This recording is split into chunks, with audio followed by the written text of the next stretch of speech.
Hello and welcome to Carlos and Lisa. I'm Lisa Remillard. And I'm Carlos Amezcua. It's nice to have you with us. We have a great show for you today. Lots of great interviews and things that are coming up. This morning, I feel like we need to talk about kids in restaurants. Oh, let's talk about kids in restaurants. You know, there are restaurants where children really belong, and then there are restaurants where children probably shouldn't be brought to, you know, I had lots of kids. You had a lot of kids. I brought kids to the restaurant all the time, but my kids were well behaved. Yeah, says you right now. Thinking back, you know, all those years, I'm sure they weren't as well behaved as you remember it in your head. Pretty well behaved. Well, I taught them at time. home how to behave at the restaurant. Right. So pretty much because I like to get out and do stuff, and right. and I didn't want my kids to be a problem to other patrons. Well, look, I think too, when your kids were growing, when we were all growing up, I was growing up with your kids. Yeah. I mean, we didn't have all the distractions that kids get to have now. We didn't have iPads. Our parents didn't have iPhones. Yeah, that's true. When we'd go to the restaurant, I mean, I remember my dad, and very rarely took us out. Really? But when we were kids, we'd go every once in a while and go to a fancy restaurant, you know, like Chili's. And we would go. I think go to Chili's. It was fancy for us. Fancy's Chili's, yeah. And the whole booth. The whole booth. And we would go, and my dad would be like, "You will stare, and you will be quiet." And like we would color. The stare of death. That's the way I used to stare at my kids that way. Like. Absolutely. Disciplined by staring. Yeah. Like that's what my dad used to do. But we would color, and then we would sit there quietly. Yeah. But it's not that way anymore. No. I mean, my oldest kids were well behaved because when they were younger, they were just by themselves. But as we got more kids, by the time Michael came along, the fifth child, he was rambunctious. He wanted to go under the table and go out, and I wouldn't let him do that. Yeah. And then the kids would like shame him, like, you need to sit still. Oh, so the older kids would ones help took over. They helped me out. It was great. See, that's nice.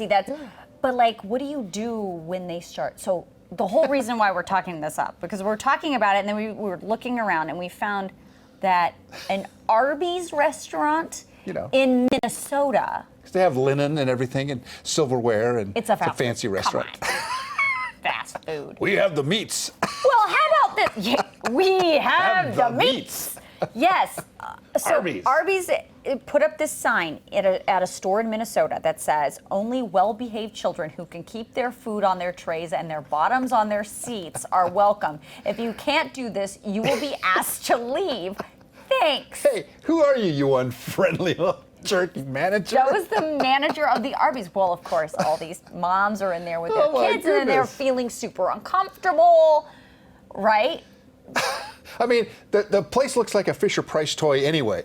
You know, everything's plastic, indestructible. It's made for families and kids and people who are just going to have, a fast, quick sandwich and get out of there. What does this guy want? A French restaurant? Well, I don't know, but there's a lot about this story I don't know. Like, I need to understand if he had this birthday, a traumatic experience, like a birthday party with 30, 4-year-olds, crazy kids running around the store, disrupting, other customers. I don't know.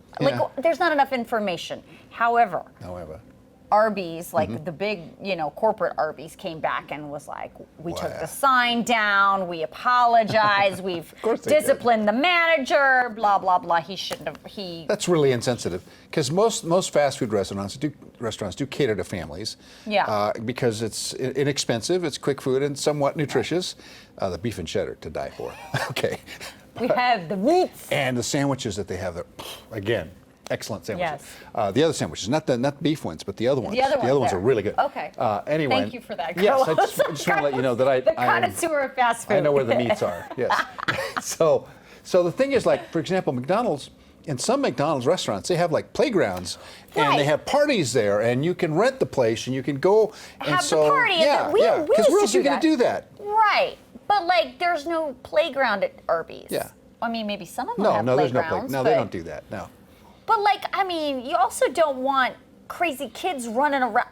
I get if you have a kid and you're taking them to fast food, but they probably shouldn't be running around the restaurant. But I sometimes tell, I blame the parents. I blame the parents for not teaching their kids, number one. I agree with Number this. two, when they get really loud and noisy Disruptive, and obnoxious, take them outside. I agree. And talk with them and then bring them back in. A lot of parents just say, hey, it's my world. I paid my money. I'm supposed to be here. Like, come on. I agree.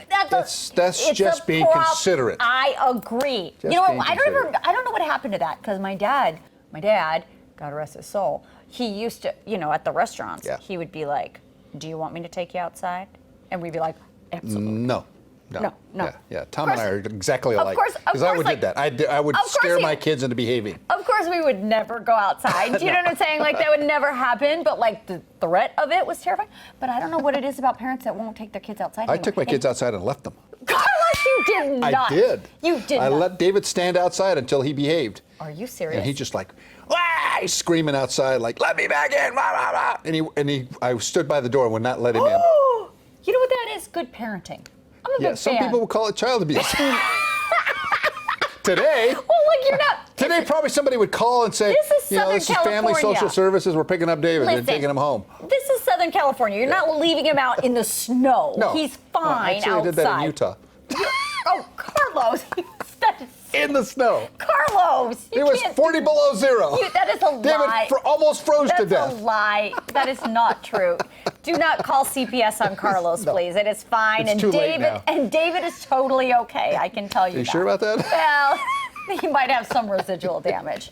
Anywho, just PTSD parenting. Yes, exactly. Just be cognizant of the people around you, especially if you have little kids. And maybe at Arby's you can have a seat, and like, kids are fine at Arby's. Yeah, I understand that's your customer base, Arby's. Yeah, exactly. All right, so it's a music show today. It's big surprises. You're going to love this show. All right, we're going to take a quick break and we'll be right back. He's outside all day. He's not. Leave him out there. Let him freeze. We can do that in Utah. So That's awful. Okay, we got to go.